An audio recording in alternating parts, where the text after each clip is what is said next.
Though she was sentenced to marry a warlord, twice her age until a human, interrupted the ceremony with force.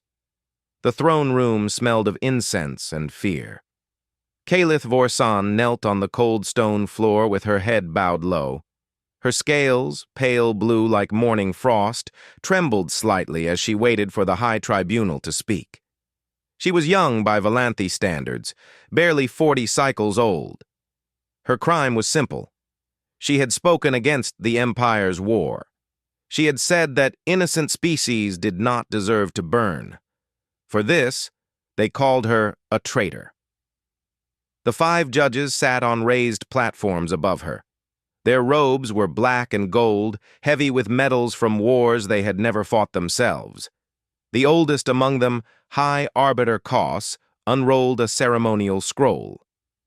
Calith Vorsan, daughter of House Vorsan, you have been found guilty of speaking against the will of the Empire. Your words have poisoned the minds of the young. Your family has begged for mercy on your behalf. Calith did not look up. She knew what mercy meant in the Valanthi Empire. It meant something worse than death. The tribunal has decided to show you grace, Kos continued. His voice was cold and flat, like a blade sliding from its sheath. You will not be executed. Instead, you will be given the honor of marriage. You will wed Warlord Draven Makarath in 3 days' time. You will bear his children and bring glory back to your disgraced house. The words hit her like a physical blow. She had expected death. Death was clean. Death was an ending. But this was something else entirely. Warlord Makarath was famous across a dozen systems. He was a monster wrapped in metals. He had conquered 11 worlds and burned 3 of them completely. He was 87 cycles old, more than twice her age, and he had already buried 3 wives. The rumors said they had all died from accidents. The rumors said many things that no one dared speak aloud. Calith raised her head for the first time. This is not mercy. This is murder stretched across years. The court gasped. No one spoke to the tribunal this way. High Arbiter Kos smiled. It was not a kind smile. You will learn gratitude, child, or you will learn silence. Either way, you will learn. Guards dragged her to her feet and pulled her from the throne room. Her family watched from the gallery above. Her mother wept, but Calith could not tell if the tears were from sorrow or relief. A disgraced daughter was a burden. A daughter married to a warlord was an asset.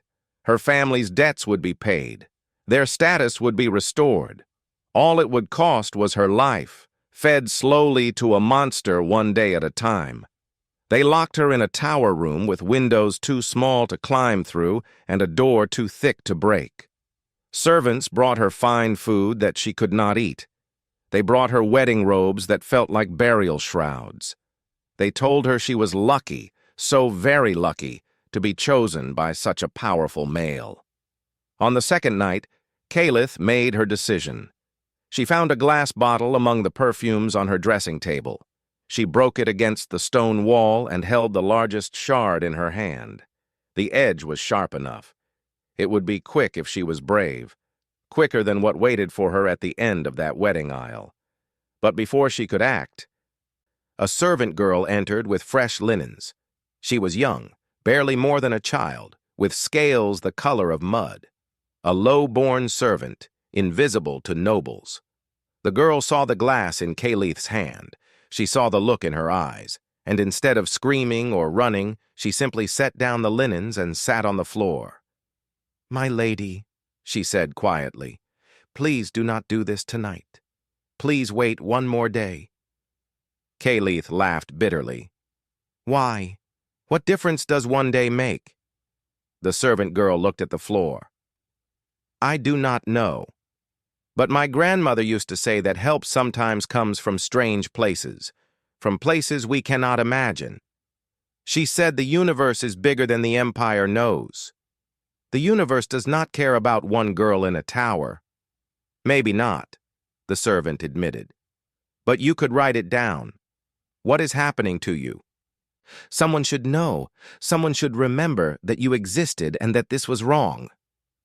Kalith stared at her. The idea was foolish, pointless. But somehow, in the darkness of that moment, it felt like the only act of rebellion she had left. How would I send such a message? Every communication is monitored. The servant girl smiled for the first time. Not cargo manifests, my lady. I work in the kitchens. We receive shipments from off-world traders every week. I could hide a message in the outgoing records. It would be small. It might never be found. But it would exist. It was absurd. It was hopeless. But Kalith set down the glass. She wrote through the night, not a plea for rescue. She was too practical for that. Just a record, a testament, words that said she had been real and that what they were doing to her was evil. She ended with a simple line. They will kill me slowly. If anyone reads this, I was Kalith. I existed. The servant girl took the message and vanished before dawn. Kalith did not expect anything to come of it. She did not believe in miracles or heroes. She believed in the cold reality of the empire, where the powerful consumed the weak and called it tradition. But she had done something. She had scratched her name into the universe, even if no one ever read it. 3 star systems away, a battered human freighter called the Defiant Mercy docked at a trading station to pick up cargo. The captain was a man named Marcus Cole. He was 42 years old with gray starting to show in his dark hair. He had been hauling cargo for 15 years. He had seen a lot of the galaxy, most of it disappointing. His navigator, an old man everyone called Chen, handed him a data pad with the cargo manifest. Standard load. Medical supplies for the outer colonies. Nothing interesting. Marcus scrolled through the list out of habit. He almost missed it. Just a strange line of text buried in the shipping codes, formatted to look like an error. He read it once, then again. They will kill me slowly. If anyone reads this, I was Kalith. I existed. Marcus Cole sat very still for a long time. The words burned in his mind like a fire that refused to go out. He did not know who Kalith was. He did not know where she was or what species she belonged to. But he knew the sound of someone screaming into the void, hoping against hope that someone would hear. The crew of the Defiant Mercy gathered in the small common room that served as their meeting space. It was a cramped room with metal walls and flickering lights, nothing like the grand ships that wealthy companies flew. But it was home to the 7 people who lived and worked there. Marcus stood at the front with the datapad in his hand. He had traced the message back through the shipping records. It had come from Volanthi Prime, the heart of one of the most dangerous empires in known space. The Volanthi were a reptilian species that had been conquering worlds for thousands of years before humans even discovered fire. They were taller than humans, stronger than humans, and they viewed most other species as either useful tools or annoying obstacles. I found something in the cargo manifest, Marcus said. He read the message aloud. The room was silent when he finished. Elena Vasquez was the first to speak. She was the first mate, a woman in her late 30s with short black hair and scars on her hands from years of fighting. Before she joined the crew, she had served as a peacekeeper for the United Nations back on Earth. She had seen war. She knew what it looked like. Do we know anything else about this Kalith? Marcus nodded. I did some digging. She is a Volanthi princess from a minor noble house. 3 days ago, she was sentenced by their high tribunal to marry a warlord named Draven Makarath. The wedding is tomorrow. Makarath. Elena said the name like it was poison. I have heard of him. He burned the colony on Vex 7, killed 30,000 civilians because they refused to surrender fast enough. Dr. Yuki Tanaka sat in the corner with her hands folded in her lap. She was the ship's doctor, a small woman with gentle eyes and a soft voice. She had become a doctor because she hated suffering and wanted to help people heal. She did not believe in violence under any circumstances. "This is terrible," she said quietly. "But what can we do? We are 7 people on a cargo ship. The Valanthi have armies." Kofi Asante leaned forward. He was the ship's engineer, a tall man from Ghana with powerful hands and a mind that could fix anything mechanical. His face was hard as he listened. "We do nothing then? We read her words and we just go on with our delivery?" "What choice do we have?" Dr. Tanaka asked. "We always have a choice." Kofi's voice was rough with emotion. "When I was young, my sister was taken by traffickers, sold to a mining colony in the Outer Rim. Everyone said there was nothing to be done. Too dangerous, too far away, too powerful." He paused. "I never saw her again. I think about her every day. I think about what I would have given for someone, anyone, to try." The room was quiet. The twins, Dmitri and Sasha Volkov, exchanged a look. They were former Russian special forces recruited by Marcus 5 years ago when they needed to disappear from certain powerful people back on Earth. They were not good men by most standards. They had done terrible things in their past, but they were loyal to the crew, and they understood something about the world that softer people did not. "It is suicide," Dmitri said matter-of-factly. His accent was thick. "The Valanthi temple will have 1,000 guards at minimum. We would be killed before we reach the door." "Probably," Marcus agreed. "You want to do it anyway." It was not a question. Marcus looked at the datapad again. "She wrote this message because she had nothing left. No hope. No one to hear her. She wrote it so that someone would know she existed. And by some accident of the universe, that message found its way to us." He looked up at his crew. "I am not asking anyone to come with me. This is not an order. But I cannot read these words and do nothing. I cannot be that person." Old Man Chen, the navigator, had been silent until now. He was 70 years old with white hair and a face lined by decades of hard living. He had seen more of the galaxy than anyone else on the ship. He had watched civilizations rise and fall. Most people assumed he was too old and tired to care about much anymore. "When I was young," Chen said slowly, "I asked my father what made humans special. We are not the strongest species. We are not the smartest. We do not live the longest. We cannot breathe underwater or survive in vacuum or see in the dark. He told me that what makes humans special is that we choose to help each other even when it costs us everything. He said that is the only thing that separates us from the monsters." He looked at Marcus with clear eyes. "I will set the course for Valanthi Prime. It is a 3-hour jump if we push the engines." Elena nodded slowly. "I was a peacekeeper because I believed in protecting the innocent. I stopped believing for a while. Maybe it is time I remembered why I started." Sasha Volkov cracked his knuckles. "I have killed many people for bad reasons. Perhaps it is time to kill some for a good one." His brother Dmitri smiled grimly. "The Valanthi think they are the greatest warriors in the galaxy. It would be interesting to show them what humans can do when we are motivated." They all looked at Dr. Tanaka. She was pale and her hands were shaking. She believed in peace.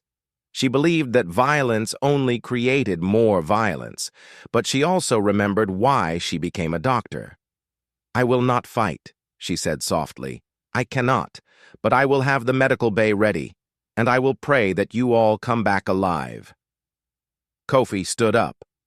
"Then we are doing this. We are really doing this." Marcus felt something he had not felt in years. It was not excitement or bravery. It was something quieter than that. It was the feeling of doing the right thing, even when the right thing might get you killed. "We have less than 20 hours before the ceremony," he said. "We need a plan that does not involve fighting 1,000 Valanthi warriors head-on, because we will lose that fight. We need to be smarter than they are. We need to use their own rules against them." Elena pulled up everything they had on Valanthi culture and law. They studied for hours, searching for any weakness, any tradition they could exploit. The Valanthi were an ancient people with thousands of years of ritual and custom. Surely there was something. It was Chen who found it. An old law, nearly forgotten, from the earliest days of Valanthi civilization, the right of Delethkai, a challenge that any person could make against an unwilling union. It required proof that the marriage was forced and willingness to face the consequences. The consequences being death, Dmitri observed. Single combat against the intended husband, Chen confirmed, to first blood or to the death, depending on the challenger's choice.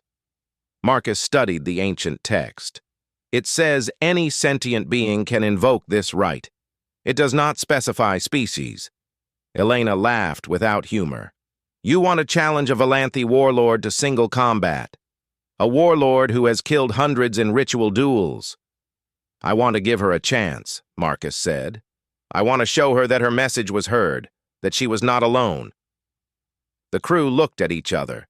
They knew this was madness. They knew the odds were terrible, but they also knew they could not walk away. Not now, not after reading those words. Set the course, Marcus said. We have a wedding to crash. The defiant Mercy turned toward Valanthi Prime and jumped into hyperspace. 7 humans against an empire. It was not a fair fight. But then again, humans had never been very good at fighting fair. The defiant Mercy dropped out of hyperspace at the edge of the Valanthi system.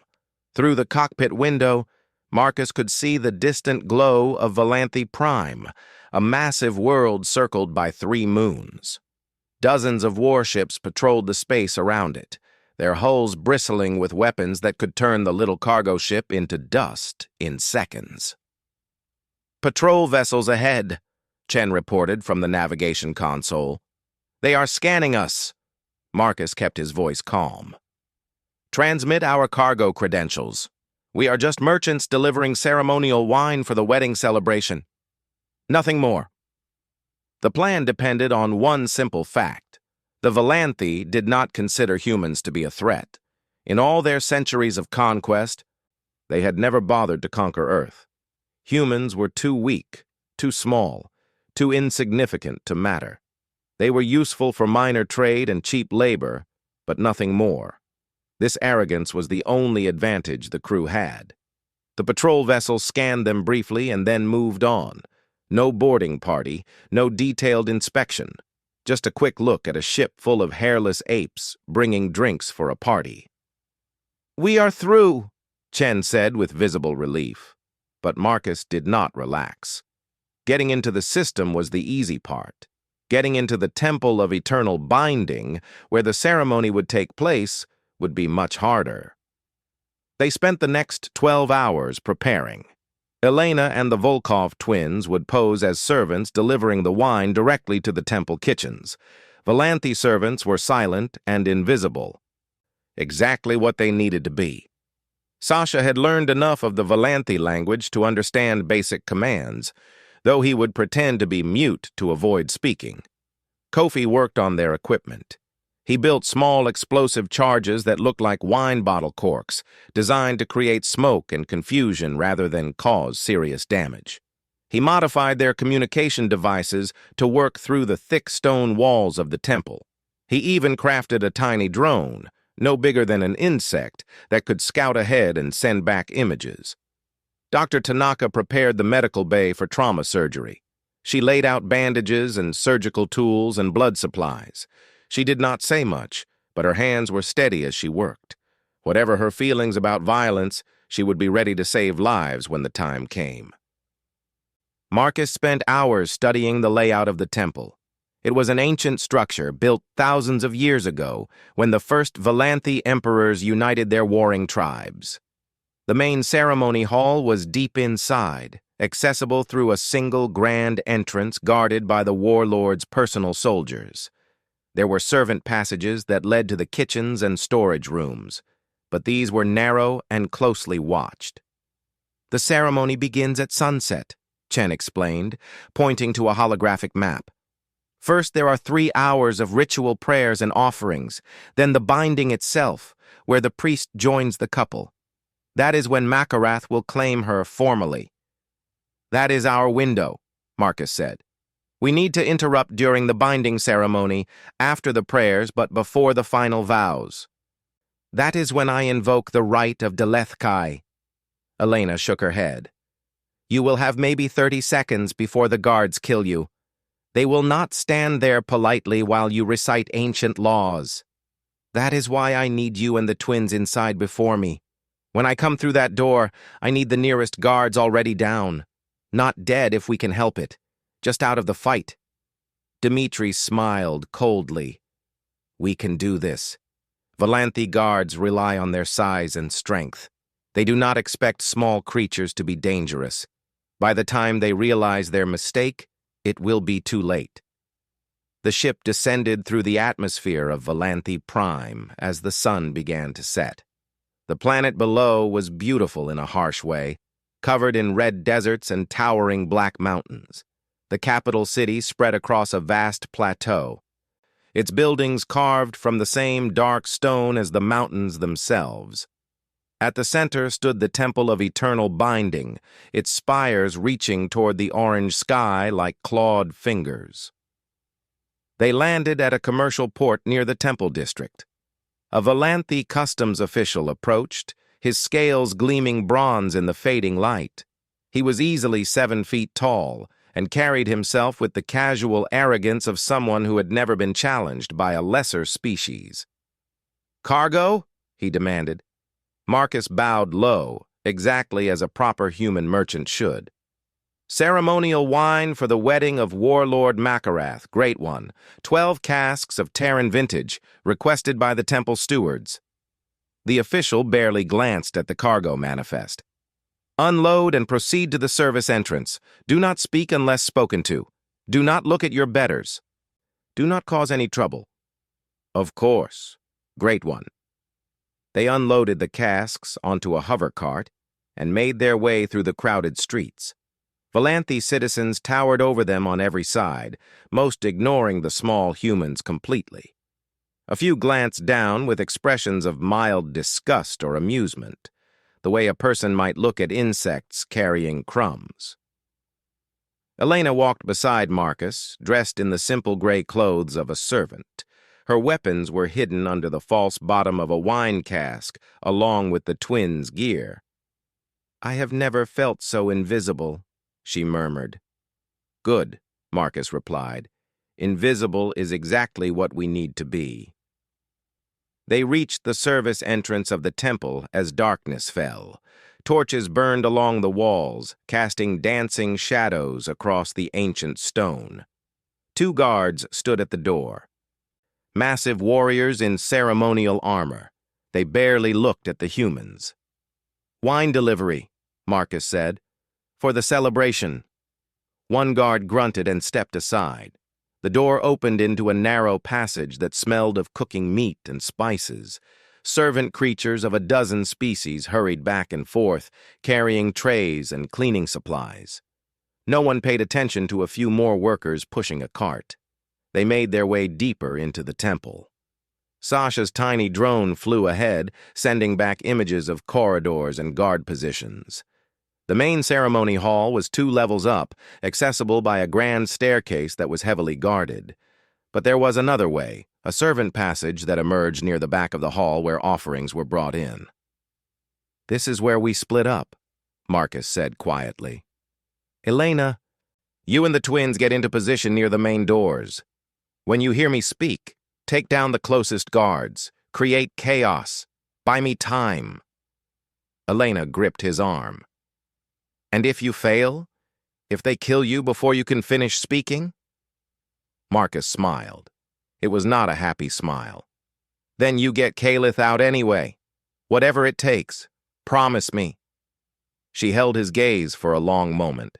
Then she nodded. "I promise." The twins disappeared into the shadows with Elena.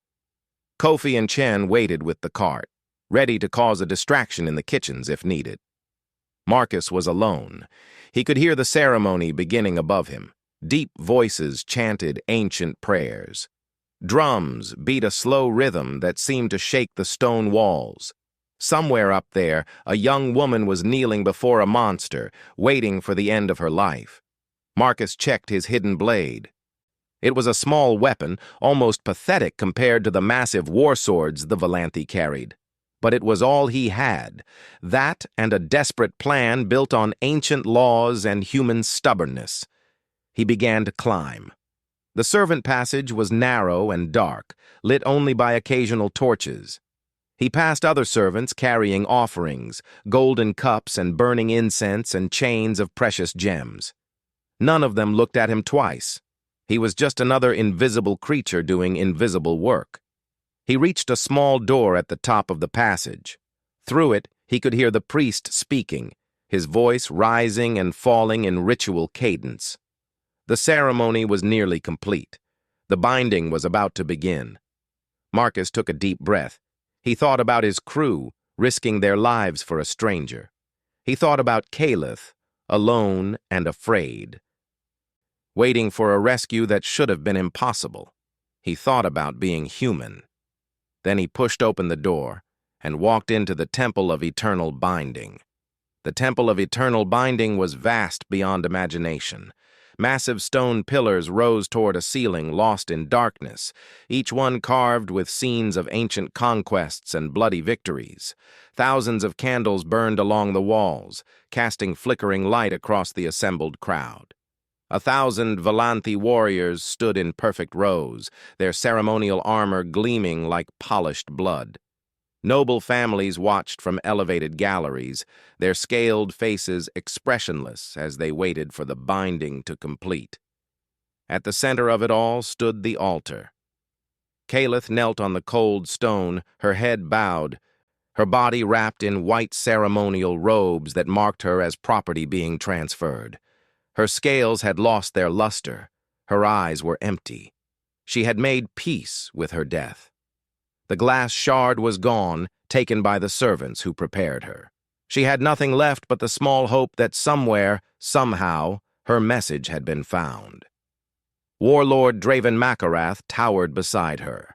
He was enormous even by Volanthi standards, nearly 8 feet tall with scales the color of dried blood. Scars crossed his face and arms, trophies from 100 battles. His eyes were yellow and cold, without mercy or kindness. He looked at Caliph the way a predator looks at wounded prey. The priest, an ancient Volanthi in robes of gold and black, raised his hands. His voice echoed through the vast hall. "We come to the binding. Let the male claim what is given. Let the female accept what is commanded. If any voice would speak against this union, let them speak now or be forever silent." It was a formality. No one ever spoke. No one had challenged a noble wedding in living memory. The priest waited the required 3 heartbeats, already preparing to continue. The doors at the far end of the hall exploded inward, not literally. There was no fire or debris, but the sound of them slamming open with tremendous force echoed like thunder through the temple. Smoke poured through the opening, thick gray clouds that rolled across the polished floor and obscured the back half of the hall. For a moment, no one moved. The Volanthi warriors were trained for battle, but this was sacred ground. Violence here was unthinkable, impossible. Their confusion lasted just long enough. 2 guards near the door collapsed, taken down by shadows that moved too fast to track. Elena and the Volkov twins worked with brutal efficiency, striking pressure points and nerve clusters that even the massive Volanthi could not ignore. They were not trying to kill. They were trying to create chaos. And they succeeded. Through the smoke walked a single figure. Marcus Cole was not impressive by any physical measure. He was shorter than every Volanthi in the room by at least 2 feet. He carried no visible weapons. He wore simple merchant clothes that were dusty from the servant passages. By every standard that mattered to the assembled warriors, he was nothing. But he walked like a man who had already accepted death and found it unimpressive. "I invoke the right of Delethkai," he said. His voice was calm and clear, cutting through the chaos like a blade. The temple fell silent. Even the smoke seemed to pause its spreading. Warlord Makarath turned slowly, his yellow eyes fixed on the human with something between confusion and amusement. "What did you say, little creature?" "The right of Deleth-Kai," Marcus repeated. He did not look at the warlord, he looked at the priest. "Under the ancient laws of this temple, I challenge this binding. The female was not willing. The union is therefore invalid unless proven otherwise." The priest's face twisted with shock. "You cannot invoke the right. You are not Valanthi. The law says any sentient being may challenge an unwilling union." Marcus pulled a datapad from his coat and held it up. "I have the text here if you need to review it. The original language specifies sentient being, not Valanthi citizen." Murmurs rippled through the crowd. The warriors looked to their officers. The nobles leaned forward in their galleries, suddenly interested in this strange little creature who dared to interrupt their sacred ceremony. Makarath laughed. It was a deep, rumbling sound like stones grinding together. "This is absurd. You claim the female is unwilling? She kneels before me of her own choice." She wrote a message. Marcus's voice did not waver. A message she hid in cargo manifests because she had no other way to reach the outside world. She wrote that they were killing her slowly. She wrote that if anyone found her words, they should know she existed. She was planning to take her own life rather than complete this binding. He looked directly at Calith for the first time. She was staring at him with an expression he could not read. Shock, perhaps. Or hope. Or disbelief that any of this was real. "Is that the behavior of a willing bride?" Marcus asked. Makarath's amusement faded. His claws flexed at his sides. "You dare accuse me of forcing an unwilling female? I am Draven Makarath. I have conquered worlds. I do not need to force anyone." "Then you will not object to a simple test." Marcus turned back to the priest. "Under the right of Deleth-Kai, the female must be given the chance to speak freely, without her family present, without threat of punishment.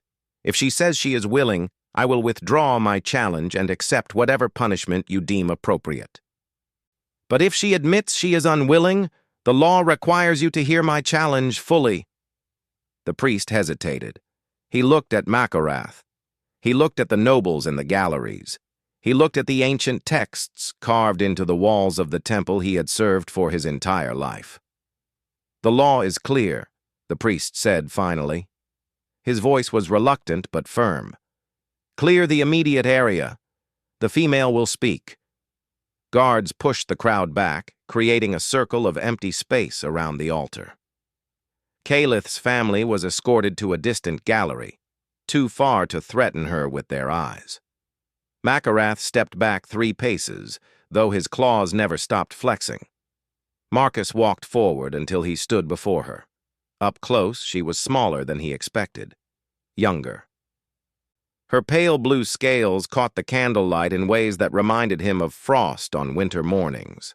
Her eyes were large and dark, and in them he saw the same thing he had heard in her message. She was someone who had stopped believing in rescue, someone who had stopped believing in anything except the certainty of suffering. "You found my message," she said softly. Her voice was barely above a whisper. "I did. You came here to die for me, a stranger you have never met. I came here to give you a choice." Marcus kept his voice gentle. "That is all. Right now, in this moment, no one can hurt you for speaking truth. Tell them what you want, not what your family wants, not what the Empire demands, what you want." Calith looked at him for a long moment. Then she looked past him at Makarath, at the priest. At the 1,000 warriors who would kill this strange little human the moment she gave the word. She stood up. "I do not wish to marry Warlord Makarath," she said. Her voice was clear now, carrying through the silent hall. "I was sentenced to this binding as punishment for speaking against the Empire. I was told I would be given to a monster who has killed 3 wives already. I would rather die than belong to him.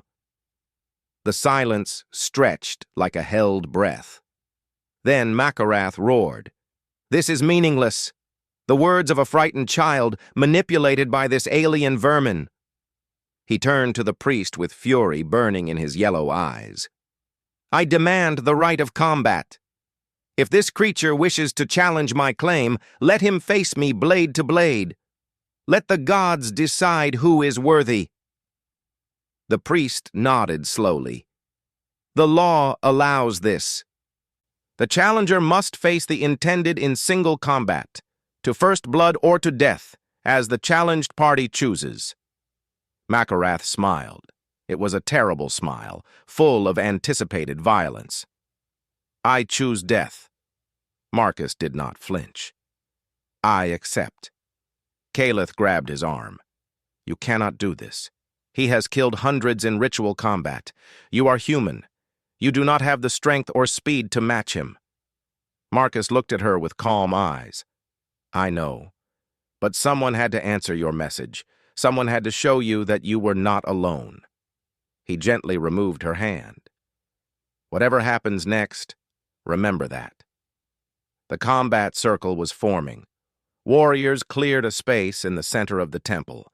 Weapons were being brought, and Marcus Cole, a simple cargo ship captain who had been hauling medical supplies less than 2 days ago, prepared to fight a monster for the life of a woman he had never met. He did not expect to win. But then again, winning had never been the point. The combat circle was 20 paces across, marked by ancient stones worn smooth by centuries of ritual blood. Warriors lined the edges, their faces hungry for violence. In the galleries above, nobles leaned forward with predatory interest. This was entertainment now. A tiny human had dared to challenge one of the greatest warriors in the Empire. His death would be memorable. Marcus stood at one edge of the circle, stripped of his merchant coat. He wore only a simple shirt and trousers. A ceremonial blade had been pressed into his hands, a curved weapon designed for Valanthe grip. It felt awkward and too heavy. He had never trained with swords. He was a cargo hauler, not a warrior. Across from him, Warlord Makarath rolled his massive shoulders and smiled.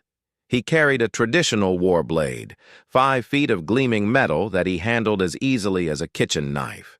His scales seemed to darken in the torchlight, and his yellow eyes fixed on Marcus with pure predatory focus. I want you to know, Makarath said conversationally, that I will not make this quick. You have insulted me in my moment of triumph. You have stolen what was mine. I will take you apart piece by piece, and when you beg for death, I will refuse you. That is my promise. Marcus said nothing. He was watching, measuring, trying to remember everything he had read about Valanthe combat during those desperate hours of preparation. The priest raised a ceremonial staff. The combat begins when the staff touches stone. The combat ends when one party is dead. May the ancient gods judge the worthy. The staff fell. Makarath did not waste time with ceremony. He crossed the circle in 3 massive strides, his war blade cutting through the air with a sound like tearing silk. The blow would have split Marcus from shoulder to hip, but Marcus was not there. He had moved the moment the staff began to fall, diving sideways with an awkward roll that left him sprawled on the stone. It was not graceful. It was not dignified. But he was alive. Makarath laughed. Running already, little creature? I thought humans were supposed to have courage. Marcus got to his feet. Blood already trickled from his palms where the rough stone had torn skin. He raised his blade in a clumsy defensive posture. Come on, then, he said quietly. Let us see what you have. Makarath attacked again, and again, and again. Each blow was faster than the last. Each strike came from a different angle. The Warlord was not just strong and fast, he was skilled. He had spent decades perfecting the art of killing, and he wielded that knowledge with casual brutality. Marcus could not match him, could not even come close. All he could do was move, Dodge, roll, scramble, duck. He took cuts. A slash across his arm that painted his sleeve red. A glancing blow to his ribs that made breathing a labor of agony. A nick across his cheek that dripped blood into his eyes. The crowd watched with growing confusion. The human should be dead by now. Any sensible creature would have fallen in the first exchange. But this strange little animal kept moving, kept refusing to die, kept making the mighty Warlord chase him around the circle like a child chasing an insect. 1 minute passed, then 2, then 3. Makarath's strikes began to slow. Not by much, not enough for anyone else to notice, but Marcus noticed. He had been waiting for it. Valanthi were explosive fighters. They were built for dominance, for overwhelming power that crushed opponents quickly. Their physiology was designed for short, intense bursts of violence. They did not fight wars of attrition. They did not need to. But humans did. Humans had evolved on a planet where persistence was survival. They had chased prey across vast distances, running for hours until the faster animals simply collapsed from exhaustion. They had endured winters and famines and plagues that should have wiped them out. Endurance was written into their bones. 5 minutes now. Makarath's breathing had changed. His scales were darkening with exertion. His eyes showed the first flicker of something that might have been doubt. "Stand still and fight," the Warlord snarled. "Face your death with honor." "No," Marcus said simply. He ducked another swing and kept moving. 7 minutes. The crowd had gone completely silent. This was wrong. This was not how combat worked. The lesser creature should have died long ago. Instead, it bled from a dozen wounds and still moved, still breathed, still refused to fall. Elena watched from the edge of the circle, her hands clenched at her sides. Beside her, Dmitri whispered numbers under his breath, counting the seconds. Sasha had not blinked in 3 minutes. 8 minutes. Makarath stumbled. Just slightly. Just for a moment. But Marcus saw it. He also saw his opening. It was not a killing blow. It was not even a proper attack. Marcus simply threw himself forward inside the Warlord's guard and drove his blade through his own shoulder. The pain was incredible. White fire burning through muscle and bone. But the blade went all the way through, emerging from his back, and pinned them together. Makarath could not pull away without tearing the human in half. They stood face to face, eye to eye. The Warlord's breath came in ragged gasps. His claws twitched but could not find purchase. The human had tangled himself too close, turned himself into an obstacle that could not be moved without extreme effort. "What are you doing?" Makarath demanded. His voice was confused now, almost afraid. "What is wrong with you?" Marcus smiled. His lips were red with blood. His voice was barely above a whisper, too quiet for anyone else to hear. "I am giving you a choice. Yield now and keep your honor. Tell them the female is not worth this madness. Let her go. Or kill me, and let the entire galaxy know that the mighty Draven Makarath needed 10 minutes to defeat an unarmed cargo hauler." Makarath stared at him. "You are insane."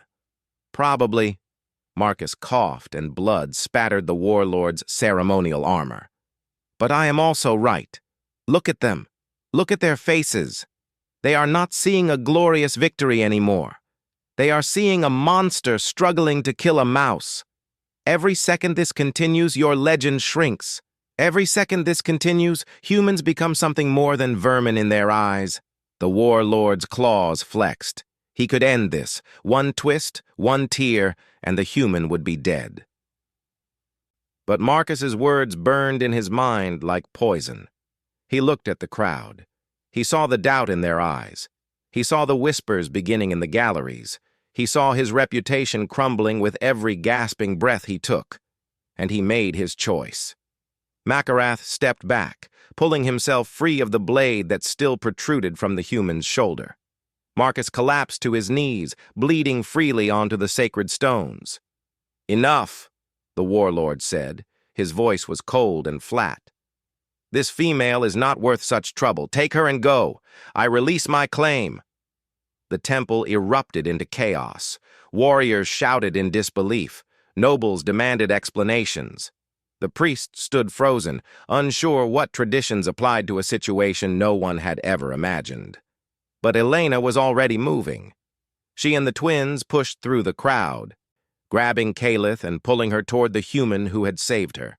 Dr. Tanaka appeared from somewhere, her medical kit in her hands, already pressing bandages against Marcus's wounds. "You beautiful idiot," Elena said, helping him to his feet. "You actually did it." Marcus leaned heavily on her shoulder. The world was going gray at the edges. Had to try. Someone had to answer. They carried him out of the temple before anyone could stop them. The Valanthi were too shocked, too confused, too busy arguing about what had just happened to organize pursuit. By the time someone thought to close the doors, the humans were gone. The defiant Mercy lifted off from Valanthi Prime as the sun rose over the dark mountains. In the medical bay, Dr. Tanaka worked for 3 hours to save Marcus's life. She removed the blade, sealed the wounds, replaced the blood he had lost. She told him he was the stupidest patient she had ever treated. He told her he was glad she had kept her promise to be ready. Kalith sat in the corner of the medical bay, watching the humans sleep. She had not spoken since they escaped. She did not have words for what she felt. Later, when Marcus woke, she asked him the only question that mattered. "Why? You did not know me. You could have died. You nearly did die. Why would you risk everything for a stranger?" Marcus thought about the question. He thought about his crew, who had voted unanimously to follow him into madness. He thought about Chen's words about what made humans special. He thought about the message in the cargo manifest, a scream into the void that had somehow found its way to him. "Because you asked," he said finally. "And because the day we stop answering, we stop being human." Kalith did not understand. Not completely, but she thought she might, someday.